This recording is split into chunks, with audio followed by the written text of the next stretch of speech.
Hello, everybody. Welcome back to another episode of the Sprites of Life podcast. I'm Lucas, I'm Chris. and Florida traffic struck again, so Dawn can't join us, which makes me very sad. I feel bad too because, like, not only is Dawn the best, but like, we also have new people listening after GalaxyCon, and I'm like, hey, y'all want to meet our buddy? Yeah, Don He's Don missed there. GalaxyCon and he's not here yet, so they must just think he's imaginary. No. They got to go to the old episodes. They're gonna have to scroll down. I know the horror, the shock. But shout out to any new listeners from GalaxyCon. Thanks for following back up with us. You are very kind to join us. You are a very fun audience, and I can't believe we filled up that room for that first program. Filled up. Well, the second room was late at night, so it was a little less full, but it was still a It really was good late crowd. at night, and we were up against like a pretty popular program. We still filled up most of the seats. I'm good. Like we Yeah, did great. yeah. Like I'm so happy how well GalaxyCon went. But because we were at GalaxyCon, we didn't have like the time to do like a super detailed researched episode. I literally just drove from Raleigh to Charleston again, like 4 hour drive. Got home and like, oh, what do we talk about? And then I was messaging you and like, why don't just talk about one of the fun news items that popped up? And I was like, yeah, that's good. That'll work. That'll be fine. Admittedly, also hoping for a lot more info in the Pokemon Presents. Hey, I guess we'll figure it out at some point. So today we are going to be talking a little bit about the Poke Park that they announced. That's kind of gone under the radar, at least by American standpoint, because none of us are near Tokyo to be exploiting the park in any way. But it's still such an interesting idea, and I have a lot of thoughts on it and a lot of the Pokemon news that came up. But for now, let's do some science news. Chris, I have two questions for you. Number one, what are your thoughts on wasps? Much like snakes and spiders have a place in the world not near me. Cool. How do you feel about aging? Everyone does it. Hopefully, you do it gracefully. But what if we could slow it down using the power of wasps? So, whenever you are aging, it's not like everyone ages the same. We have what is known as the epigenetic clock, which marks molecular aging. There's a reason that some people age more gracefully than others, even if they live the same amount of time. There is a certain amount of aging that just happens on your DNA as it breaks down. That's just how it goes. Turns out with wasps, they have a very similar system to us when it comes to like how their DNA breaks down with their system. And they also have a short lifespan, which means we can run some tests and experiments. And it turns out that we were able to find a way to trigger the wasps to live, I believe, almost 29% longer because they were aging 29% more slowly.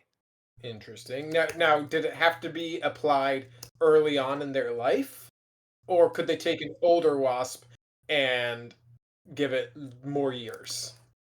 How the experiment worked was there is a thing that these animals can do called diapause. Basically, it's as quoted this natural pause button inside their. It's like a hibernative state for these animals. So they exposed the jeweled wasp mothers to cold and darkness, and that triggered the hibernation state in their babies. When they triggered that phase and when they got out of it, adult lifespan was increased by over one third. So not only were they living a little bit longer, but they were aging more slowly because they went through this process firsthand. But it had to be when they were in their young state. You couldn't do it too Yes, like but this is yeah, it holds an answer to stopping aging or at least slowing it down to such an extent that you don't get as crippled as you get older. Like you're not going to live forever, but you can at least reduce the aging process. And this is a first step to that in some cases, which is pretty cool. yeah. Yet Take another I'll reason. take I'm fully prepared to upload at some point. So if we can do it naturally, then I'll take that. Yeah, listen, if I have to plug my brain into the internet when I die so I can annoy the youth while playing Marvel Rivals, I'm fine with that. I don't care. But like if I can stay a little bit longer, enjoy nature a little bit more with my eyes working, I'll take it. For now, it was just a really cool step and yet another reason to not kill wasps. Although when we first met, you told me that your college made wasp beer, and that was weird. Yeah, wasp beer. Yeah. Harvest the yeast from the wasps. Make Okay, sours really fast. Yeah, thank you for clarifying that. I forgot to mention they're not making beer out of the They're wasp. not making beer out of wasps. Okay. So, we do have a Pokemon news showcase that came out. I'm just gonna go bit by bit off the Pokemon's page, and you tell me what you feel, and I'll tell you what I feel. Sound good? Yay! Let's hit it because this is our gaming news is basically just Pokemon news. So let's go. Yeah, and it's just gonna roll over into the main talk anyway. Alrighty. So they dropped a new trailer for Pokemon ZA, and Mhm. they showed off Mega Dragonite. Thoughts? I don't hate it nearly as much as the internet appears to. The internet does seem to be an aggressive place.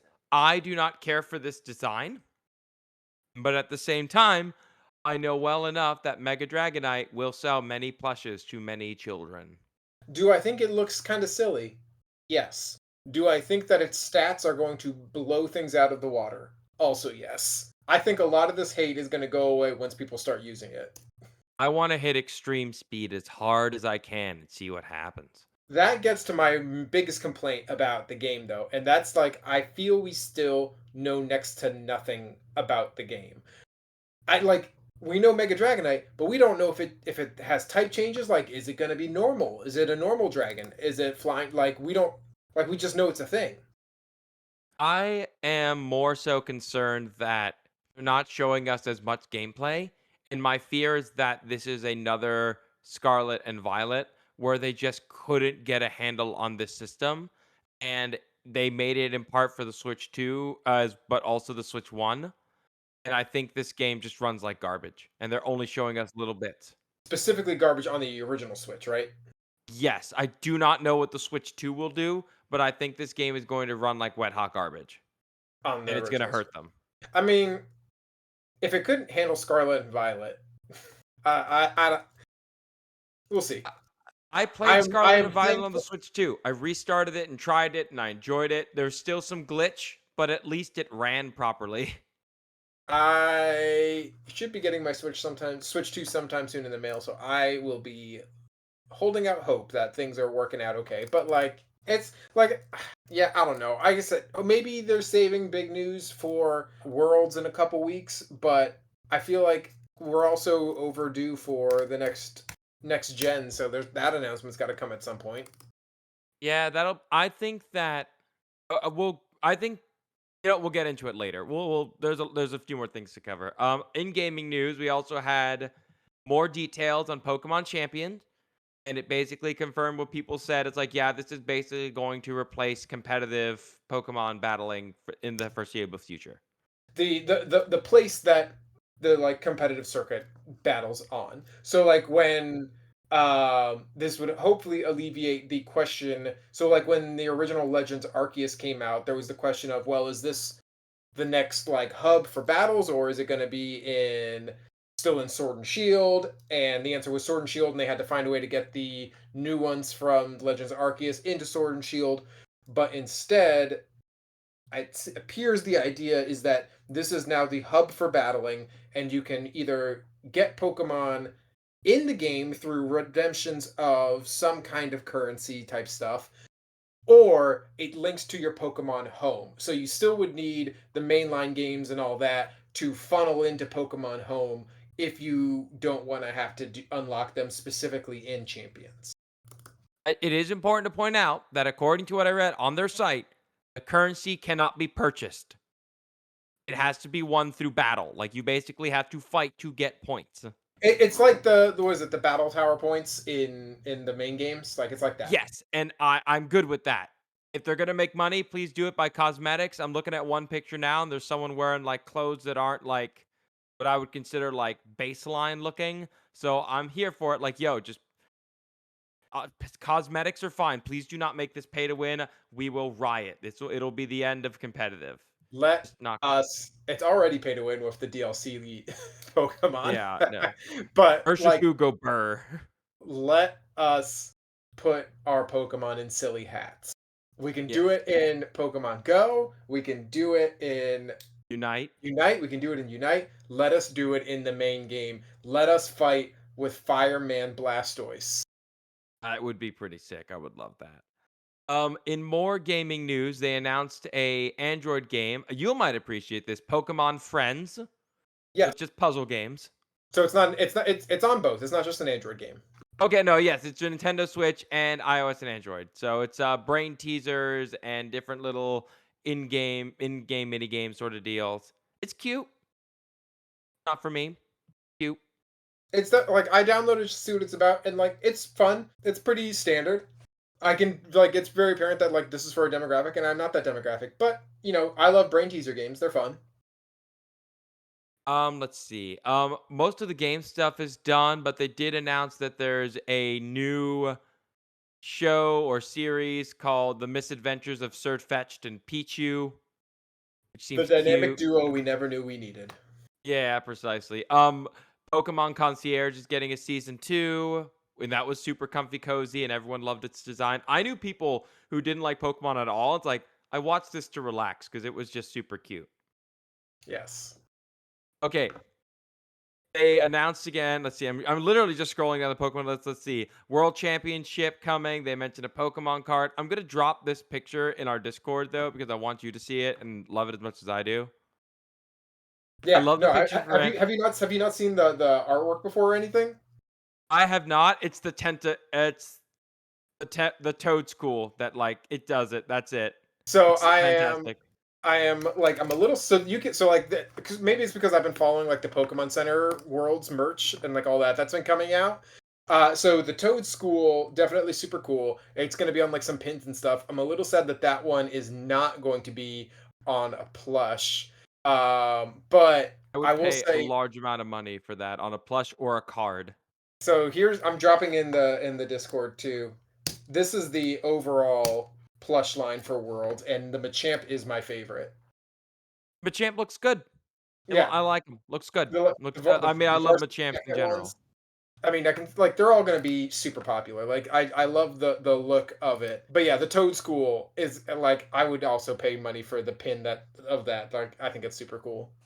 Yeah. They're getting you a new card, Paradise Resort. Whoop de doo. Oh, Yeah. on the note of cards, Mega Evolutions are returning. I look Yes. forward to seeing many children cry as adults decide to push them out of the way to buy cards. I And we guess. also since that we also have the announcement of the next mega set, which is Phantasmal Flames, Mm, which will I be mean, more adults pushing children out of the way for cards. oh joy. All right, we'll get to that part for the main show. Let's see, Scarlet and Violet dropping shiny versions of the Ruinous Powers. Do you need Fine. to partake in the raids to get them? Yes and no. Apparently, if enough people do it, you're able to get into it. It's like a whole thing. I'm trying to figure it out myself. I don't have the Ruinous Powers yet, so any way to cheat and get them is fine. I'll take that. I just want a Let's shiny. I want a shiny of them all.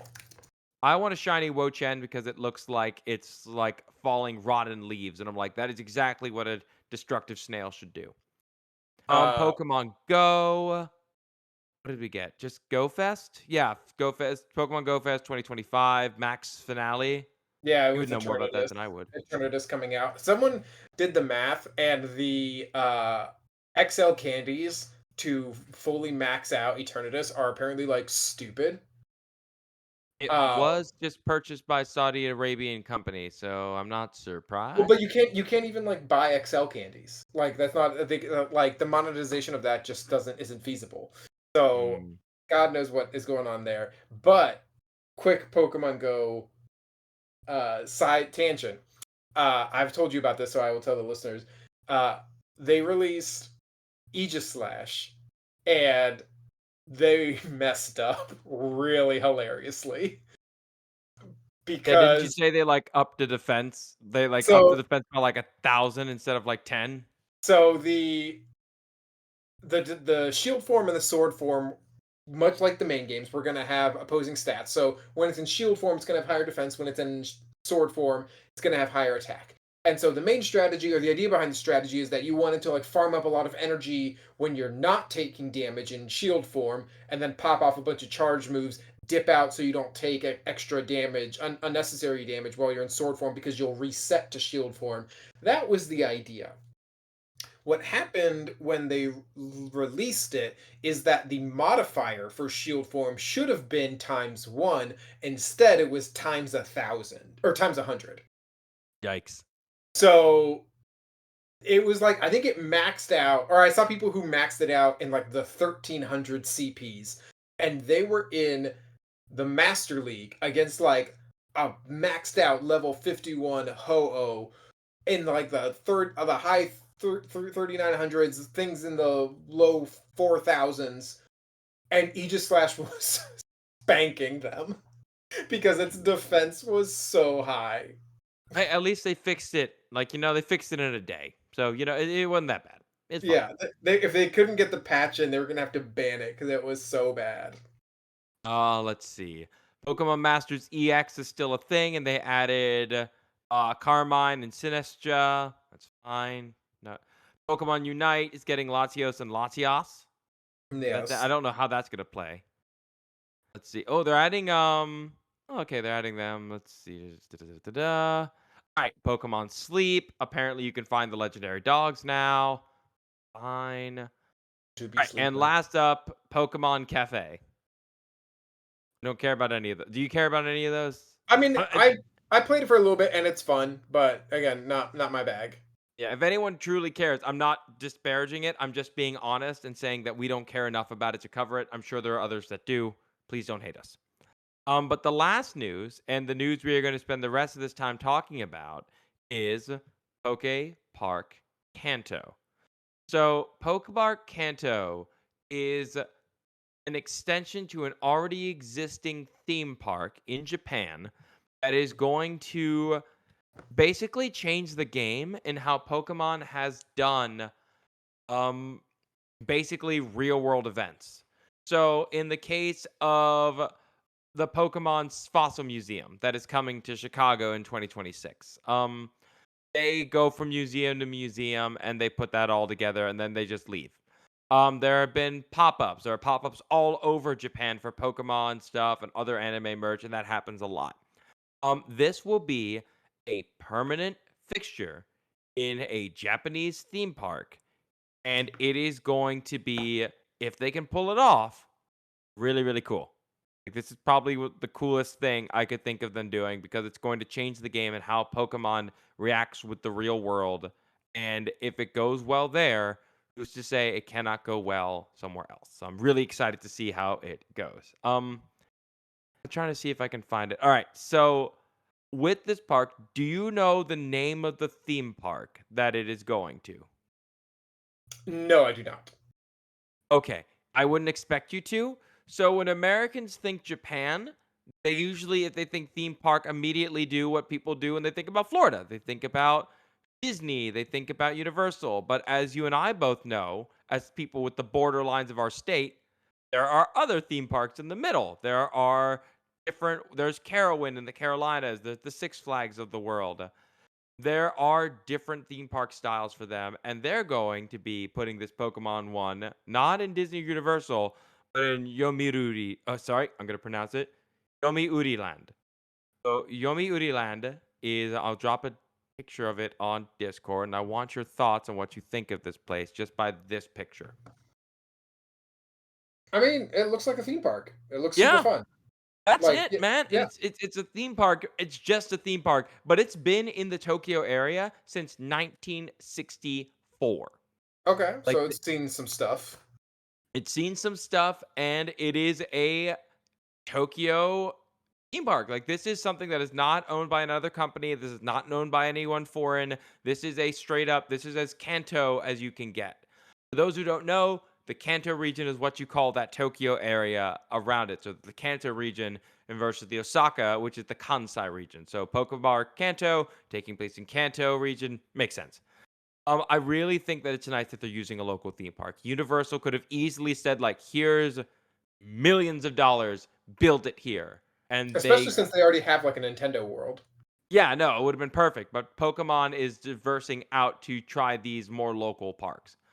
So I'm going to pull it up again. There is a new map for what this place is supposed to look like. A lot of people didn't get a chance to see it. But basically, it is divided into two sections. In one section, you're going to have a town. So there'll be Pokemon centers and Pokemarts and little Ferris wheel games and places where Pokemon would battle. There's Where you going to can spend your be money.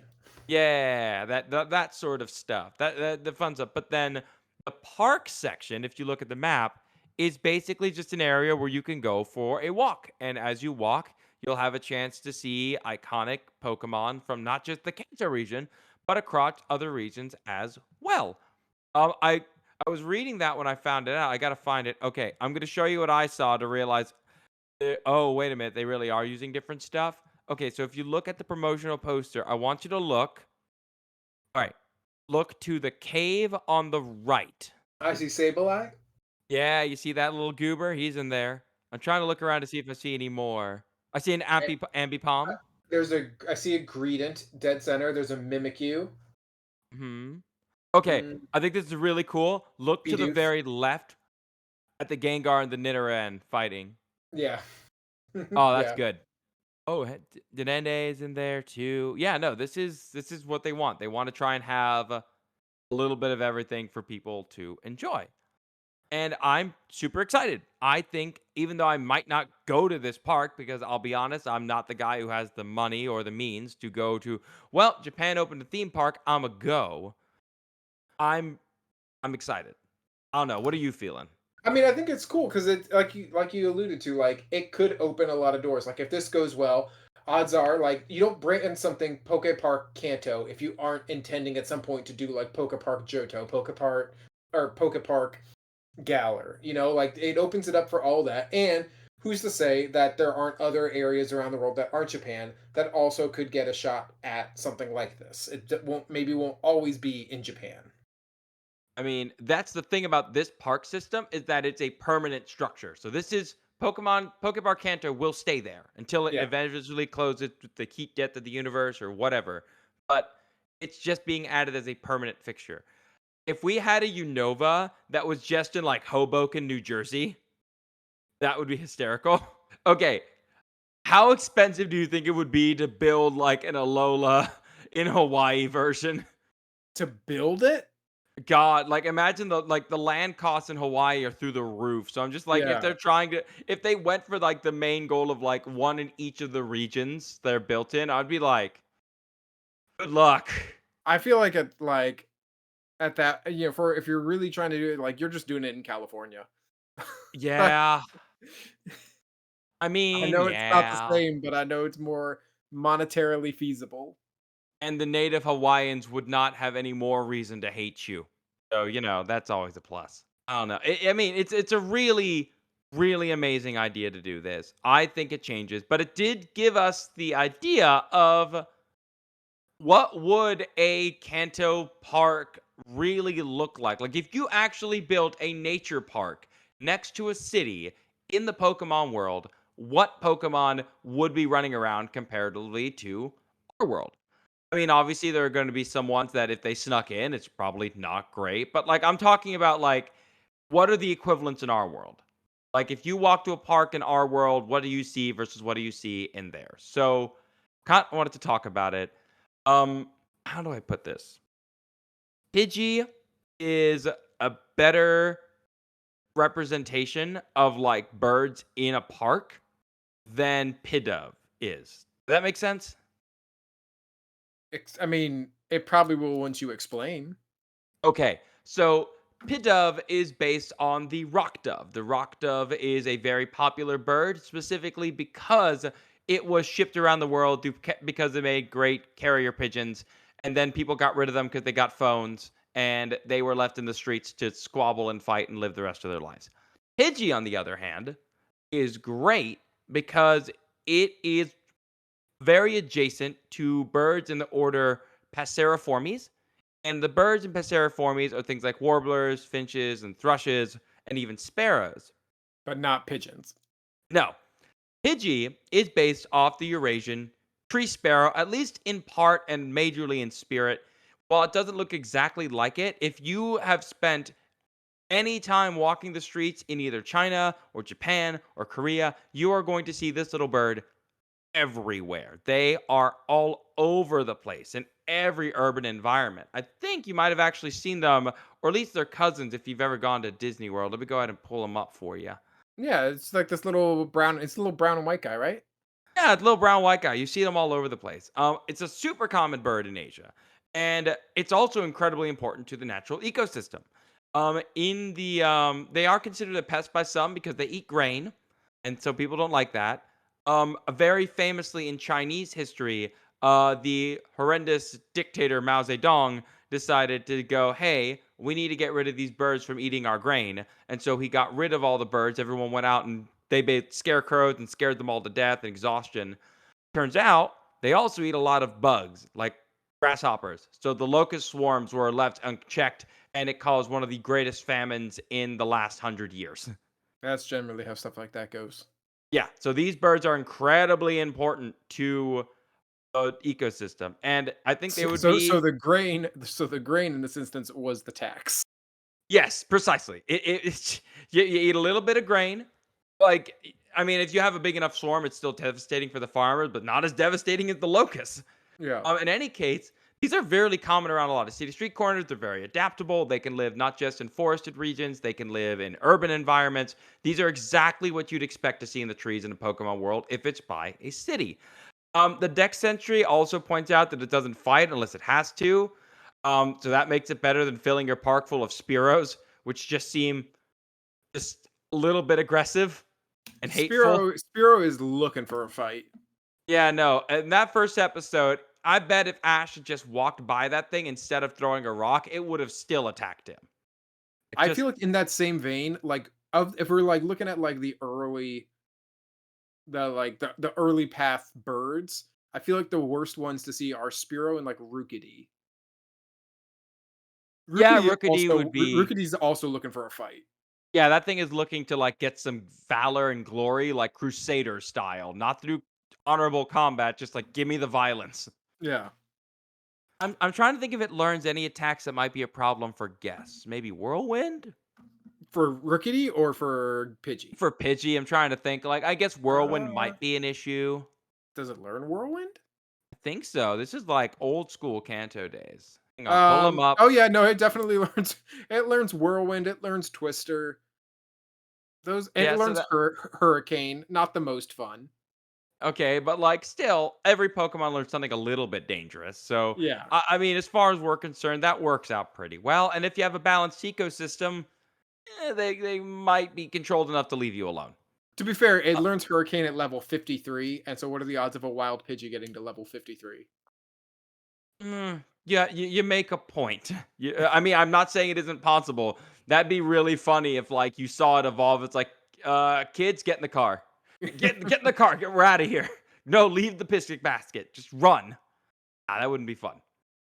Um, on the other hand, if you go to a park and you sit around long enough, okay, imagine you have a bag of chips in front of you. Just you're eating a bag of chips. What animal is the most likely to just run up on you and just take it?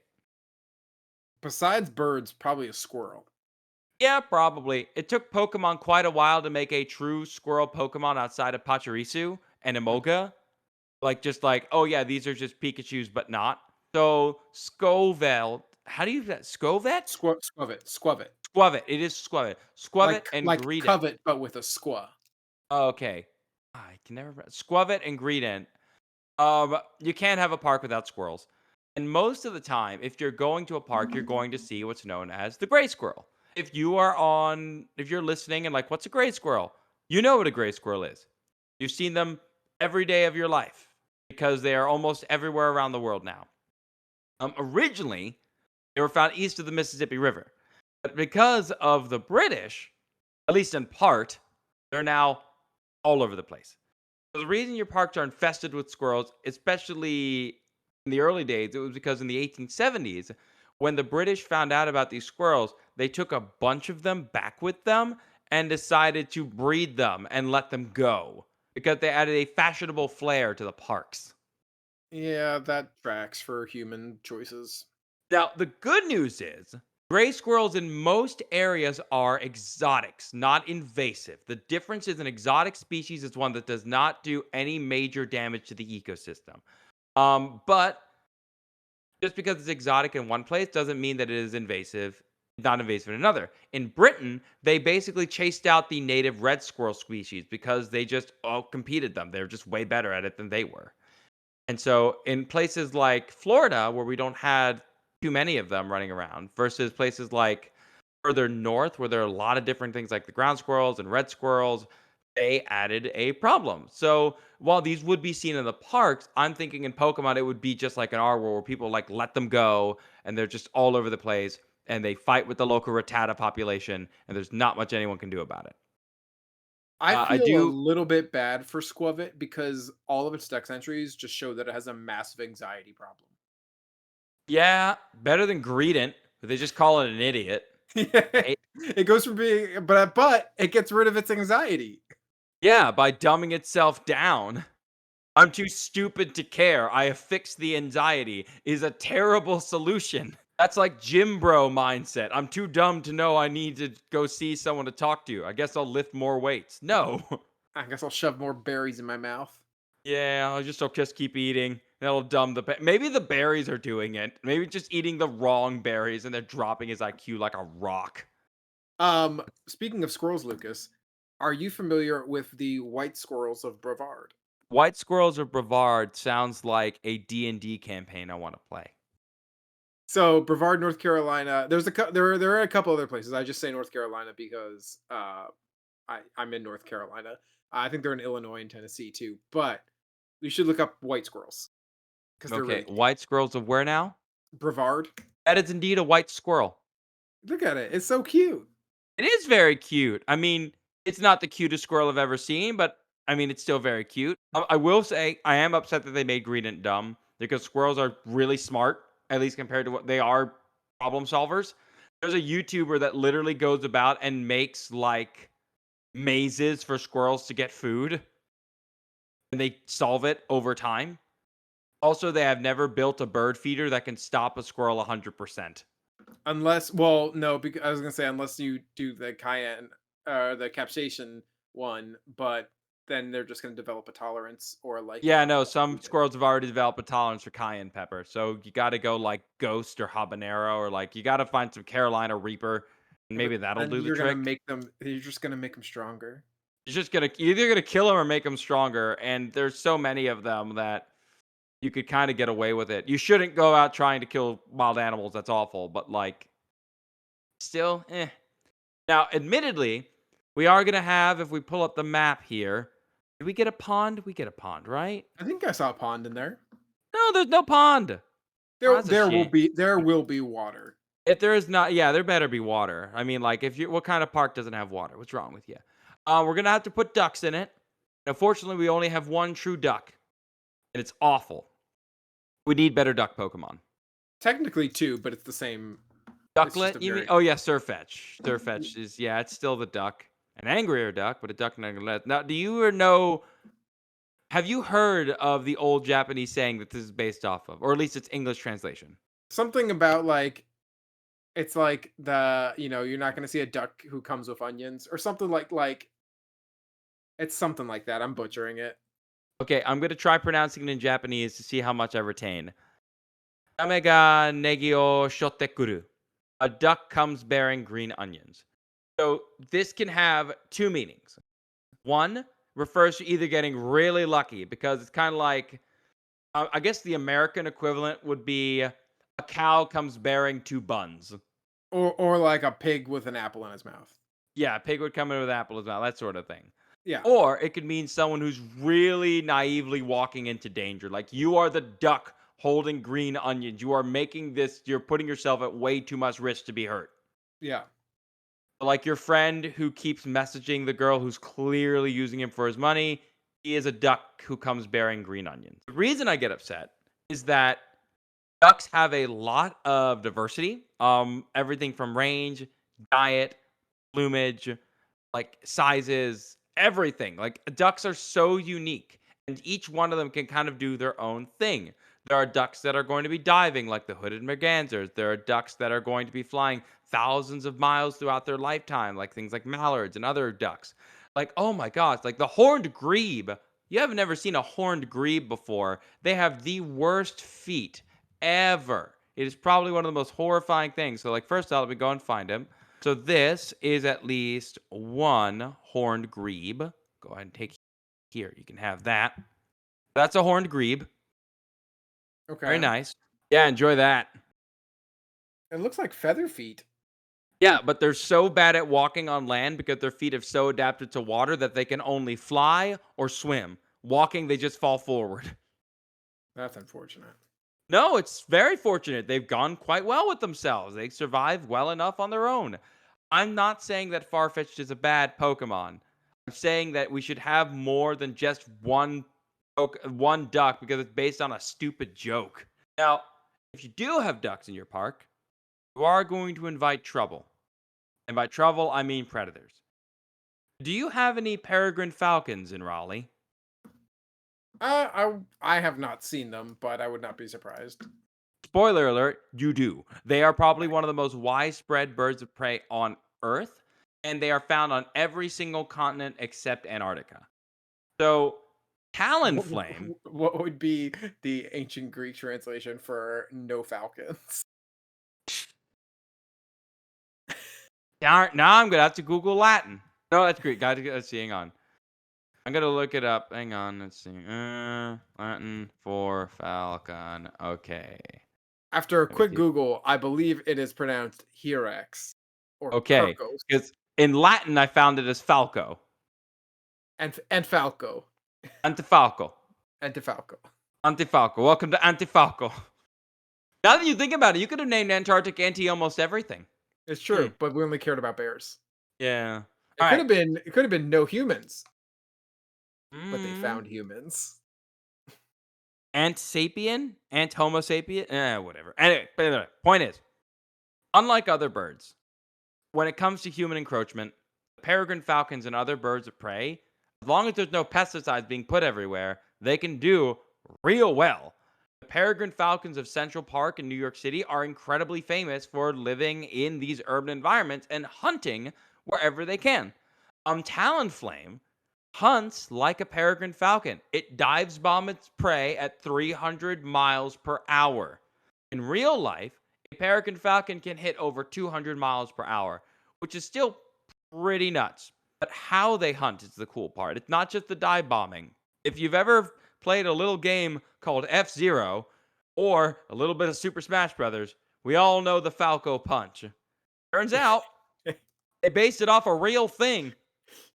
A falcon is peregrine falcons are known to, as they swoop down, they will hold out their talons to kind of break a little bit, and then they will close up one talon and punch whatever they're hitting in the face or out of the sky. It is awesome, especially if you can find it. There's a great video of it where a duck gets clocked. I'm not going to show it because it's a little bit gruesome, but this duck gets clocked out of nowhere, and you can't even see the peregrine falcon. They have to slow it down because it's just coming in way too fast for the human eye to catch. It's just a blur of death. There was some video, I don't know if it's a peregrine falcon, but there's a video that went around the internet where a guy's like has a falcon on his finger as he's driving, and he just he's like get it, and the bird just like takes off through the window, snipes some kind of rodent, and then flies back. Yes. Okay. That guy, he's actually doing invasive pest control. So he's a falconer, technically. Like, he doesn't look like it or act like it, but he is a falconer. He doesn't need the fancy glove or the fancy equipment. That's why I say it doesn't look like it. But, like, he has this American kestrel on his finger. He's trained it to just go out, kill things, and come back. A kestrel is a type of falcon. It's just tiny. It hunts the same way. It's just little. They're amazing birds. That being said, I think at least in where I live, we have a nice park in front of my job, and at least not one, not two, but three red-tailed hawks have made their home there and have just started attacking the local squirrel population down. So that's where I'm thinking that Talonflame would be out there.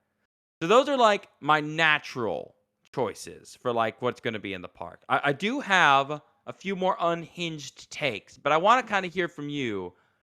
What is a Pokemon you would throw in the park that would benefit the park and the people living next to it? Benefit the park and the people living next to it. Yeah, because don't get me wrong, the American plains used to have rhinos on it. So letting loose rhinos might be good for the plains ecosystem, but not good for humans. So what's a Pokemon we could add to the park that would be delightful and not dangerous to an extent by Pokemon standards? I was trying to think of a good bug one. Mm. Because we didn't even talk about bugs, and they would fit nicely in with like the ecosystem with the birds. I feel like Lurantis is pretty chill. I could do it. I mean, I'm literally seeing a Kakuna in Oh, the but art of Lurantis this. is I'm like, I'm dumb. Lurantis isn't even a bug type. no, you're. Oh, it fooled you. It Yeah. fooled you. What's a bug that would not cause mischief? Snom, but we're not in the right temperature. No, it's not. Or what about Pavilion? Ooh, Pavilion variants. Yeah. It might battle the local butterfree population. See, Little that's that invasive competition. species we're talking about. Oh, well, you're just ruining everything. I'm a biology Actually, major. what would actually be cool is Combi and Vespiquen Oh, because great you could choice. pollinators and you could have like little bee hotels and Hmm. you could teach people about the pollinator, all this stuff. I think that would be a good one. That's a great choice. Oh, I love it. I love it. Your choice is way better than mine. I wrote down Mr. Mime. Okay. Also necessary. Okay, okay, okay. Hear me out. For those of you about to click the next button, go. Don't do that. Hear me out. Mr. Mime would make a fantastic groundskeeper, and you Yeah. wouldn't even have to pay him. You don't have to feed him. He's a wild animal. You just leave him out there, and like he'll keep people away. Oh, I'm sorry, we don't want you using this trail, Mr. Mime. If you help us out, we will. I don't know. Throw you a few more Poke Snacks, and boom, trail closed. Barrier done. Easy peasy. Also, not for nothing, as evidenced by the 151 card set, Mime knows chess and could teach people to play chess. Oh, so that'd be fun. Do you want to out chess the Mr. Mime?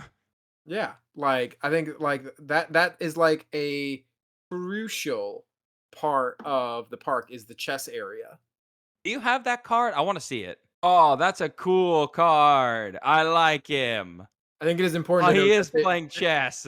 they are miming chess. They are not playing on a chessboard, but That's pretty great. That's pretty good. Or they could be playing checkers. true, they could be playing checkers. Yeah, it could be playing checkers. I mean, he's a mime, so it's disgustingly French. So chess might be a bit up more up his alley. I On feel the like you've neglected one very central part of parks, though, Lucas. oh, Rocks. just I mean, yeah. What kind Just of rocks you putting in there? I feel like there's gonna be I don't know where we're gonna put them in there, but I feel like Geodudes, Gravelers, Golems are gonna be around. Or Cool. Boldors. Oh no, yeah, they'll definitely be around as like I don't know. When it comes to rocks, most of them are removed when building a park unless they're like artistic. I'm trying to pull up a move pool here. I just want to check this. Okay, so we can't let them get to level 24. What is that explosion? That's self destruct. Oh, Yeah. sorry. If we're going by Gen 1 logic, it's level 21. Okay. Gotta keep them under leveled. Yeah, Whose you job have to, is it? they can be there, but the second they learn self destruct, it's kind of like, all right, you're going to the mountains. We are shipping you up there. You can blow up everything to your heart's content. You are a living bomb, and you frighten us. The only other Pokemon I would add, and it's because I'm a bit of a monster. I want that forest with a couple of Trevenants in it for nighttime security. You just have to make sure that they know that they are only on during the night. No, no, no. They're on day. They're 24 hours a day. They're just going to be sleeping during the day. But hear me out. Hear me out. They only get mad when you damage the forest.